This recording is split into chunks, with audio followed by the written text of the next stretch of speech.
శాంతి. ఈరోజు మురళి డేటు 24 జనవరి 2024. బాబా చెప్తున్నారు, మధురమైన పిల్లల్లారా, ఆత్మాభిమానులుగా అయ్యే అభ్యాసం చేసినట్లయితే వికారి ఆలోచనలన్నీ కూడా ఎగిరిపోతాయి. తండ్రి స్మృతి ఉంటుంది, ఆత్మ సతో ప్రధానముగా కూడా అవుతుంది. ఈరోజు మురళిలోని ప్రశ్న, మనుష్యులకు ఈ ప్రపంచంలో ఏ మార్గం గురించి కొద్దిగా కూడా తెలియదు. సమాధానము, తండ్రిని కలుసుకునే లేక జీవన్ముక్తిని ప్రాప్తి చేసుకునే ఈ దారి గురించి ఎవ్వరికీ తెలియదు. కేవలం శాంతి శాంతి అని అంటూ ఉంటారు, కాన్ఫరెన్స్లు చేస్తూ ఉంటారు. విశ్వంలో శాంతి ఎప్పుడు ఉండేదో ఆ శాంతి ఎలా స్థాపన అయిందో వారికి తెలియదు. మీరు విశ్వంలో శాంతి ఉండడం చూసారా? అసలు శాంతి ఎలా ఉంటుంది అని మీరు వారిని ప్రశ్నించవచ్చు. ఒక్క తండ్రి ద్వారానే విశ్వంలో శాంతి స్థాపన జరుగుతూ ఉంది, మీరు వచ్చి అర్థం చేసుకోండి అని వారికి చెప్పండి. ఓం శాంతి. ఆత్మిక తండ్రి కూర్చుని ఆత్మిక పిల్లలకు అర్థం చేయిస్తున్నారు. మొట్టమొదట నేను ఒక ఆత్మను అన్న దృష్టిని పక్కా చేసుకోండి. నేను ఆత్మను, సోదరాత్మను చూస్తున్నాను అని భావించండి. ఉదాహరణకి నేను పిల్లలను చూస్తున్నాను అని తండ్రి అంటారు కదా. ఆత్మయే శరీరంలోని కర్మేంద్రియాల ద్వారా వింటుంది, మాట్లాడుతుంది. ఆత్మనకు సింహాసనమైతే భృకుటి. కావున తండ్రి ఆత్మలను చూస్తారు. అలాగే బ్రహ్మాబాబా కూడా తన సోదరులను చూస్తారు. మీరు కూడా మీ సోదరులను అలాగే చూడాలి. మొట్టమొదట ఈ దృష్టి పక్కాగా ఉండాలి. అప్పుడు అశుద్ధమైనటువంటి ఆలోచనలు ఏవైతే ఉన్నాయో అవన్నీ ఎగిరిపోతాయి. ఇది అలవాటైపోతుంది. ఆత్మయే వింటుంది, ఆత్మయే కదలికలను కలుగచేస్తుంది. ఈ దృష్టి పక్కా అయితే ఇతర ఆలోచనలన్నీ ఎగిరిపోతాయి. ఇది నెంబర్ 1 సబ్జెక్టు. దీని వలన దైవీ గుణాలు కూడా స్వతహాగానే ధారణ అవుతూ ఉంటాయి. దేహాభిమానంలోకి రావడం వలనే కర్మేంద్రియాలు చంచలమవుతాయి. దేహీ అభిమానులుగా అయ్యేందుకు బాగా ప్రయత్నిస్తే మీలో శక్తి వస్తుంది. సర్వశక్తివంతుడైన తండ్రి ద్వారానే ఆత్మ సతో ప్రధానముగా అవుతుంది. తండ్రి అయితే సదా సతో ప్రధానమైన వారే. కనుక మొట్టమొదట ఈ సోదర భావంతో చూసే దృష్టి పక్కాగా ఉండాలి. అప్పుడే మేము ఆత్మాభిమానులుగా ఉన్నాము అని భావించండి. ఆత్మాభిమానికి, దేహాభిమానికి రాత్రికి పగలకు ఎంత తేడా ఉందో అంత తేడా ఉంటుంది. ఆత్మలైన మనందరం కూడా ఇప్పుడు తిరిగి ఇంటికి వెళ్ళిపోవాలి. ఆత్మాభిమానులుగా అవ్వడం ద్వారానే మనం పవిత్రముగా, సతో ప్రధానముగా అవుతాము.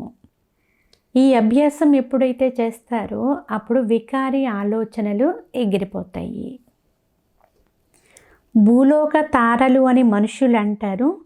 తప్పకుండా ఆత్మలమైన మనమంతా నక్షత్రాలమే, అంటే తారలమే. కర్మ చేసేందుకు ఈ శరీరం లభించింది. కర్మలు చేస్తూ చేస్తూ నెమ్మదిగా తమో ప్రధానంగా అయిపోయాము. మళ్ళీ మనం సతో ప్రధానముగా అవ్వాలి. తండ్రి రావడం కూడా ఈ పురుషోత్తమ సంగమ యుగంలోనే జరుగుతుంది. క్రీస్తు శరీరంలోకి వస్తారు అని ఎప్పుడూ అనరు. క్రీస్తు వచ్చేదే రజో ప్రధాన సమయంలో. బుద్ధుడు లేక క్రీస్తు తనువులో భగవంతుడు రావడం అనేది జరగదు. వారు ఒక్కసారి మాత్రమే నూతన ప్రపంచాన్ని స్థాపన చేసేందుకు పురాతన ప్రపంచంలోకి వస్తారు. వారు తమో ప్రధాన ప్రపంచాన్ని మార్చి సతో ప్రధానముగా చేసేందుకు వస్తారు. మరి వారు తప్పకుండా సంగమ సమయంలోనే రావలసి ఉంటుంది కదా. ఇంకే సమయంలోనూ వారు రాజాలరు. వారు వచ్చి నూతన ప్రపంచాన్ని స్థాపించాలి. వారిని స్వర్గ స్థాపకుడైన తండ్రి అని అంటారు. డ్రామానుసారంగా సంగమయుగం కూడా ప్రఖ్యాతిగాంచింది. కృష్ణుణ్ణి తండ్రి అని అనరు, పతిత పావనుడు అని కూడా అనరు. వారి మహిమ పూర్తిగా వేరుగా ఉంటుంది అని బాబా అంటున్నారు. మొట్టమొదట ఎవరికైనా లక్ష్యమును మరియు ఉద్దేశమును అర్థం చేయించమని బాబా చెప్తూ ఉంటారు. భారతదేశంలో లక్ష్మీనారాయణల రాజ్యం ఉన్నప్పుడు ఒకే ధర్మము, ఒకే రాజ్యము ఉండేది. ఆది సనాతన దేవీ దేవతా ధర్మం ఉండేది, ఒకే అద్వైత ధర్మం ఉండేది. స్వర్గస్థాపన చేసే కర్తవ్యం తండ్రిదే. వారు ఏ విధంగా చేస్తారో కూడా స్పష్టంగా ఉంది. దేహము, దేహ సర్వ సంబంధాలను వదిలి స్వయాన్ని ఆత్మగా భావించండి అని తండ్రి సంగమ యుగంలోనే వచ్చి అర్థం చేయిస్తారు. లక్ష్మీనారాయణల చిత్రము ద్వారానే పూర్తి వివరణ ఇవ్వాలి. శివబాబా చిత్రము కూడా ఉంది. బాబా గుణాల యొక్క మహిమ ఉన్న చిత్రం ఏదైతే ఉందో అది చాలా బాగా తయారు చేయబడి ఉంది. ఇది నరుని నుండి నారాయణుడుగా తయారు చేసే సత్యమైన కథ. దీనిని రాధాకృష్ణుల కథ అని అనరు. ఇది సత్యనారాయణ కథ. మిమ్మల్ని నరుని నుండి నారాయణుడుగా తయారు చేస్తారు. మొదట చిన్న బాలునిగా ఉంటాడు. చిన్న బాలుణ్ణి నరుడు అని అనరు. నరుణ్ణి నారాయణుడని, నారిని శ్రీలక్ష్మి అని అంటారు. పిల్లలైన మీరు ఈ చిత్రంపైనే అర్థం చేయించాలి. సన్యాసులైతే దేవీ దేవతా ధర్మాన్ని స్థాపన చేయలేరు. శంకరాచార్యుడైతే రజో ప్రధాన సమయంలో వస్తాడు. అతడు రాజయోగాన్ని నేర్పించజాలడు. తండ్రి సంగమ యుగంలో వస్తారు. అనేక జన్మల అంతిమ జన్మలోని అంతిమ సమయంలో నేను ప్రవేశం చేస్తాను అని బాబా అంటున్నారు. పైన త్రిమూర్తి చిత్రం కూడా ఉంది. బ్రహ్మ యోగములో కూర్చుని ఉన్నాడు. శంకరుని విషయమే వేరు. నంది పైన స్వారీ చెయ్యజాలడు. తండ్రి అయితే ఇక్కడికి వచ్చి మనకు జ్ఞానాన్ని అర్థం చేయించవలసి ఉంటుంది. వినాశనం కూడా ఇక్కడే జరుగుతుంది. విశ్వంలో శాంతి ఏర్పడాలి అని మనుషులు అంటారు. అది జరగనున్నది. అందుచేతనే బుద్ధిలోకి పదే పదే వస్తూ ఉంటుంది. చిత్రాలపైన మీరు చాలా బాగా అర్థం చేయించవచ్చు. ఎవరైతే శివుణ్ణి లేక దేవతలను భక్తి చేస్తారో వారికి అర్థం చేయించాలి. వారు వెంటనే అంగీకరిస్తారు. అంతేకాని ప్రకృతిని లేక సైన్స్ను మొదలైన వాటిని నమ్మే వారి బుద్ధిలో ఇది కూర్చోదు. ఈ విషయాలు ఇతర ధర్మాలకు చెందిన వారి బుద్ధిలోకి కూడా రావు. ఎవరైతే ఈ ధర్మము నుండి బదిలీ అయి ఉంటారో వారే బయటికి వస్తారు. వారిని గురించి ఎందుకు చింతించాలి? దేవతా ధర్మం వారు లేక చాలా భక్తి చేసేవారు తమ ధర్మంలో చాలా పక్కాగా ఉంటారు. కావున దేవతల పూజారులకు అర్థం చేయించండి. గొప్పవారు ఎప్పుడూ రారు. ఉదాహరణకు బిర్లా ఉన్నాడు. ఇతడు ఎన్నో మందిరాలు నిర్మిస్తున్నాడు. కానీ అతడి వద్ద జ్ఞానం వినడానికి తీరిక ఎక్కడుంది? రోజంతా బుద్ధి వ్యాపారాల్లోనే చిక్కుకుని పోయి ఉంటుంది. ధనము ఎక్కువగా లభిస్తే మందిరాలను తయారు చేయడం ద్వారా ఇంకా ధనము లభిస్తుంది అని ఇదంతా దేవతల యొక్క కృప అని భావిస్తారు. మీ వద్దకు ఎవరైనా వచ్చినట్లయితే వారికి లక్ష్మీనారాయణల చిత్రాన్ని చూపించండి. వారికి మీరు చెప్పండి, మీరు విశ్వంలో శాంతిని కోరుకుంటున్నారా? విశ్వంలో శాంతి రాజ్యము ఈ ప్రపంచంలోనే ఉండేది. ఫలానా తారీఖు నుండి ఫలానా తారీఖు వరకు సూర్యవంశీ రాజధానిలో శాంతి ఉండేది అని చెప్పండి. తర్వాత 2 కళలు తగ్గిపోతాయి అనేది చెప్పండి. ఆధారమంతా ఈ చిత్రంపైనే ఉంది. ఈ ఒక్క చిత్రం ఆధారముగా చాలా జ్ఞానాన్ని వివరించవచ్చు. ఇప్పుడు మీరు విశ్వంలో శాంతిని కోరుకుంటున్నారు. మరి ఎక్కడకు వెళ్తారు? ఇంటి గురించి అయితే తెలియదు. ఆత్మలైన మనం శాంతి స్వరూపులము, మూలవతనంలో ఉంటాము. అదే శాంతిధామము. అది ఈ ప్రపంచంలో లేదు. దానిని నిరాకారి ప్రపంచము అని అంటారు. దీనినే విశ్వము అని అంటారు. కొత్త ప్రపంచంలో విశ్వశాంతి ఉంటుంది. విశ్వాధిపతులు ఇక్కడ కూర్చుని ఉన్నారు. పేదవారు అయితే విషయాలను చాలా బాగా అర్థం చేసుకుంటారు. ఈ మార్గం చాలా మంచిది అని కూడా కొంతమంది చెప్తారు. మేము మార్గం కొరకు వెతుకుతూ ఉండేవారము అంటారు. అసలు మార్గమే తెలియనప్పుడు ఆ మార్గం గురించి ఎక్కడని వెతుకుతారు? తండ్రిని మరియు జీవన్ముక్తిని పొందే దారి తెలిసిన వారు ఎవ్వరూ లేరు. కానీ శాంతి శాంతి అని అంటూ ఉంటారు. కానీ శాంతి ఎప్పుడు ఉండేదో, అది ఎలాగ ప్రాప్తి అవుతుందో ఎవ్వరికీ తెలియదు. ఎన్నో కాన్ఫరెన్స్లు మొదలైనవి చేస్తూ ఉంటారు. మీరు విశ్వంలో ఎప్పుడైనా శాంతిని చూసారా? విశ్వంలో శాంతి ఎలా ఏర్పడుతుంది అని వారిని అడగండి. ప్రజలైన మీరు పరస్పరం ఎందుకు తికమక పడుతున్నారు? కాన్ఫరెన్స్లు మొదలైనవి ఎందుకు చేస్తున్నారు? కానీ జవాబు దేని నుండి లభించదు. విశ్వంలో శాంతి అయితే ఇప్పుడు తండ్రి ద్వారా స్థాపన అవుతూ ఉంది అనేది వారికి తెలియచేయండి. మీరు క్రీస్తుకు 3000 సంవత్సరాల క్రితం స్వర్గం ఉండేది అని అంటారు. కావున ఆ స్వర్గంలోనే శాంతి ఉండేది. అక్కడ కూడా అశాంతి ఉన్నట్లయితే మరి శాంతి ఎక్కడ నుండి లభిస్తుంది? వారికి బాగా అర్థం చేయించాలి. ఇప్పుడు మిమ్మల్ని ఇంత సమయము చెప్పనివ్వడం లేదు. ఎందుకంటే ఇప్పుడు ఇంకా వారికి వినే సమయం రాలేదు. బాబా అంటున్నారు, వినేందుకు కూడా సౌభాగ్యం ఉండాలి కదా. పదమాపదం భాగ్యశాలి పిల్లలైన మీరే తండ్రి ద్వారా వినేందుకు హక్కుదారులుగా అవుతారు. తండ్రి తప్ప ఇంకెవ్వరూ కూడా వినిపించలేరు. తండ్రి పిల్లలైన మీకు మాత్రమే వినిపిస్తారు. ఇది రావణ రాజ్యం కదా, మరి దీనిలో శాంతి ఎలా ఉంటుంది? రావణ రాజ్యంలో అందరూ పతితులే. మమ్మల్ని పావనంగా చెయ్యండి అని వారు పిలుస్తారు. పావన ప్రపంచమైతే ఈ లక్ష్మీనారాయణులది ఉండేది. రామరాజ్యానికి మరియు రావణ రాజ్యానికి ఎంత తేడా ఉంది. సూర్యవంశీయులుగా చంద్రవంశీయులుగా ఉంటారు, తర్వాత రావణ వంశీయులుగా అయిపోతారు. ఈ సమయంలో ఇది కలియుగము, రావణ సాంప్రదాయము. గొప్ప గొప్ప వ్యక్తులు కూడా ఒకరిపైన ఒకరు గుర్రు గుర్రుమంటూ ఉంటారు. నేను ఫలానా అన్న అహంకారం చాలా ఉంది. కావున ఈ లక్ష్మీనారాయణల చిత్రం పైన జ్ఞానాన్ని అర్థం చేయించడం చాలా సులభము. వీరి రాజ్యంలోనే విశ్వంలో శాంతి ఉండేది. ఆ సమయంలో ఇంకా ఏ ధర్మము ఉండేది కాదు అనే చెప్పండి. విశ్వంలో శాంతి అయితే ఇక్కడనే స్థాపించబడుతుంది. కావున ముఖ్యమైనది లక్ష్మీనారాయణల చిత్రము. మిగిలిన లెక్కలేని చిత్రాలపైన అర్థం చేయించడం ద్వారా మనుష్యుల ఆలోచనలు ఇతరుల వైపుకు వెళ్ళిపోతాయి. ఏదైతే అర్థం చేసుకున్నారో అది కూడా మర్చిపోతారు.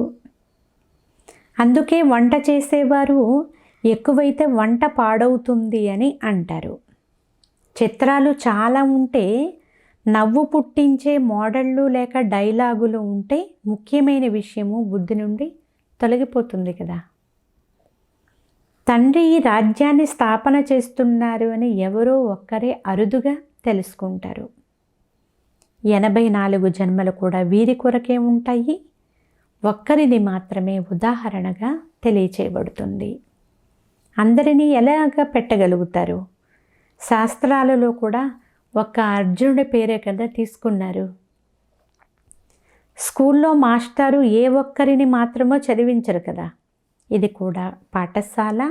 గీతలో పాఠశాల రూపాన్ని చూపించలేదు.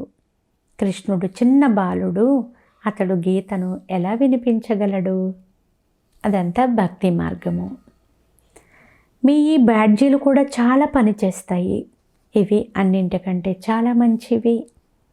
మొదట వారిని శివబాబా చిత్రం ముందుకు తీసుకురావాలి. ఆ తర్వాత లక్ష్మీనారాయణల చిత్రం ముందుకు తీసుకురావాలి. మీరు శాంతిని వేడుకుంటారు. అది కల్పకల్పము తండ్రి ద్వారానే స్థాపన అవుతుంది. మీరు ఈ చక్రాన్ని తెలుసుకున్నారు. మొదట మీరు కూడా తుచ్చబుద్ధ కలవారిగా ఉండేవారు. ఇప్పుడు తండ్రి స్వచ్ఛమైన బుద్ధి కలవారిగా చేస్తారు. పరంపిత పరమాత్మ తప్ప ఇంకెవ్వరూ కూడా సద్గతిని కలుగు చేయలేరు. విశ్వంలో శాంతిని కూడా ఏర్పరచలేరు. తండ్రియే అన్నీ చేస్తున్నారు. స్మృతి కూడా వారినే చెయ్యాలి. ముఖ్యమైన చిత్రాలు ఈ రెండే. ఎంతవరకు ఈ చిత్రాలను పూర్తిగా అర్థం చేసుకోరో అంతవరకు వీటి నుండి కొంచెం కూడా పక్కకు కదలకూడదు. ఇది అర్థం చేసుకోలేదు అంటే ఇంకేది అర్థం చేసుకోలేనట్లే. సమయం వ్యర్థమైపోతుంది. బుద్ధిలో కూర్చోవడం లేదు అని గమనిస్తే ఇక వారిని వెళ్ళనివ్వాలి. ఇందులో అర్థం చేయించేవారు కూడా చాలా బాగుండాలి అని బాబా అంటున్నారు. ఒకవేళ మాటలైతే చాలా బాగుంటుంది. అప్పుడు ఎవ్వరూ కోపగించుకోరు. అర్థం చేయించడంలో చురుకైన వారు ఎవరు అనేది అందరికీ తెలుసు కదా.